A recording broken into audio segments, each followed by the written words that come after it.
טוב, מייק אובר לאמא שלי. טוב, אני עושה לאמא שלי קוקו. הוא היה רואה חשבון מאוד מצליח. הוא ירד לארצות הברית אבל.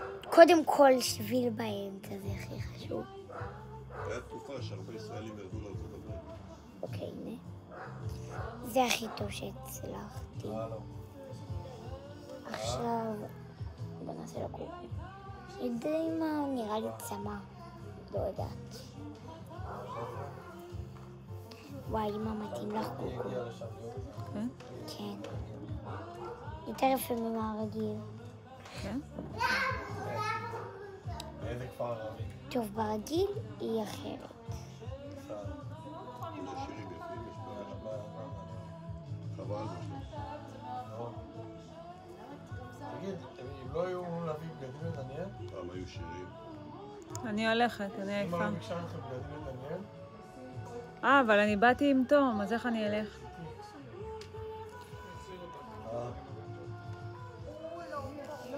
עשיתי לה קוקו, זה לא כל כך יפה לה, אני אעשה לה צמא. נו, ומה יש במפגש? זה לא יפה.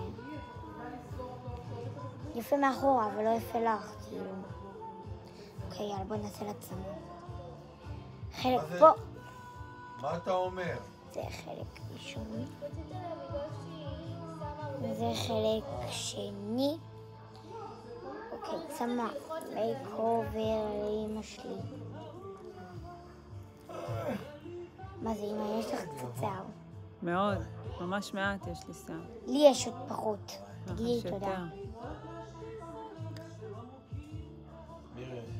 יאללה, נלזוז? נזוז? גרובית גמרה גם. הוא רק עובר למצב שכיבה, משחרר איזה שתיים. זה בשועית. האמת שקרובית גם לי עושה ברדק בבטן. וואי, מה זה תפוס לי? לא יודע למה. חנן אין בו ידושים. טוב, הנה המשכתי, אני ממש... יאללה, בוא נזוז. אתה אני נוסע ממש איתה? בקצה. פולי, אוקיי. לא אכפת לי. אני בסוף, בצמא. הם לא רצו באוטו הפתוח?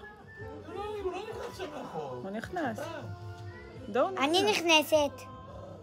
נראה לי הטוסיק שלו נכנס. הוא קטן כזה. טוב, סיימתי את הצמא, אני קושרת. יצא צמא מהממת. אמא, יש לך גוונים או שעשית? היה לי פעם גוונים, ומאז זה נשאר.